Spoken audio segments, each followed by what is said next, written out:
നമ്മൾ അയൽ സംസ്ഥാനത്തേക്ക് പോകുന്നു. കർണാടകയിലെ സാഹചര്യമാണ്. അവിടെ തെരഞ്ഞെടുപ്പ് പ്രചാരണ വിഷയങ്ങൾ ഇങ്ങനെ മാറി മാറി വരികയാണ്. ഏറ്റവും ഒടുവിലത്തേതാണ് ഹുബ്ബള്ളിയിലെ കോളേജ് വിദ്യാർത്ഥിനിയുടെ കൊലപാതകം. ലവ് ജിഹാദ് ആണെന്ന് ആരോപിച്ച് പ്രചാരണ ആയുധമാക്കുകയാണ് BJP. ആരോപണം നിഷേധിച്ച് മുഖ്യമന്ത്രി ഉൾപ്പെടെ രംഗത്ത് വന്നെങ്കിലും വളരെ കരുതലോടെയാണ് കോൺഗ്രസിന്റെ നീക്കം. കർണാടകയിലെ ഒന്നാംഘട്ട തെരഞ്ഞെടുപ്പ് പ്രചാരണത്തിന്റെ അവസാന ലാപ്പിൽ BJPക്ക് വീണ് കിട്ടിയ ആയുധമാണ് ഹുബ്ബള്ളി കൊലപാതകം. കൊല്ലപ്പെട്ട നേഹയുടെ മൃതദേഹം ആശുപത്രിയിൽ എത്തിക്കുന്നതിന് മുൻപ് തന്നെ ലവ് ജിഹാദ് ആരോപണം BJP ഉയർത്തിയിരുന്നു. പ്രതി ഫയാസ് കൊലപാതകം ആസൂത്രണം ചെയ്ത് നടപ്പാക്കിയതാണെന്ന് ചൂണ്ടിക്കാട്ടി വ്യാപക പ്രതിഷേധം സംഘടിപ്പിച്ചു.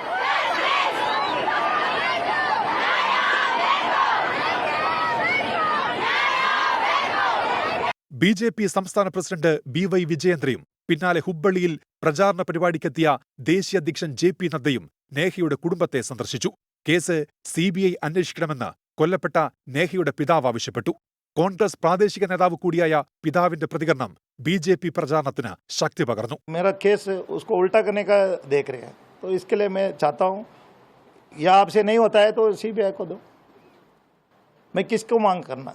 आज देश का राष्ट्रीय अध्यक्ष है, फिर यहाँ काम नहीं हुआ तो ऊपर तो पूछना है ना मैंने.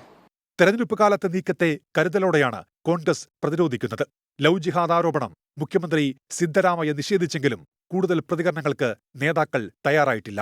കർണാടക നേരിടുന്ന വരൾച്ച മുതൽ ഹുബ്ബള്ളിയിലെ വിദ്യാർത്ഥി നേഹയുടെ കൊലപാതകം വരെ പ്രചാരണങ്ങളിൽ മാറിമറിഞ്ഞ വിഷയങ്ങൾ, BJP JDS സഖ്യം ഉൾപ്പെടെ പരീക്ഷിക്കപ്പെടുന്ന രാഷ്ട്രീയ സമവാക്യങ്ങൾ. ആദ്യഘട്ട തെരഞ്ഞെടുപ്പിന് ദിവസങ്ങൾ മാത്രം ബാക്കി നിൽക്കുമ്പോഴും കർണാടകയിൽ സസ്പെൻസ് അവശേഷിക്കുകയാണ്. ബംഗളൂരുവിൽ നിന്ന് സജിൽ ഗുരുവായൂരിനൊപ്പം അരുൺ പൂപ്പറമ്പ, 24. ഇന്ന് ഹുബ്ബള്ളിയിൽ മുസ്ലിം സംഘടനകളുടെ ബന്ദായിരുന്നു.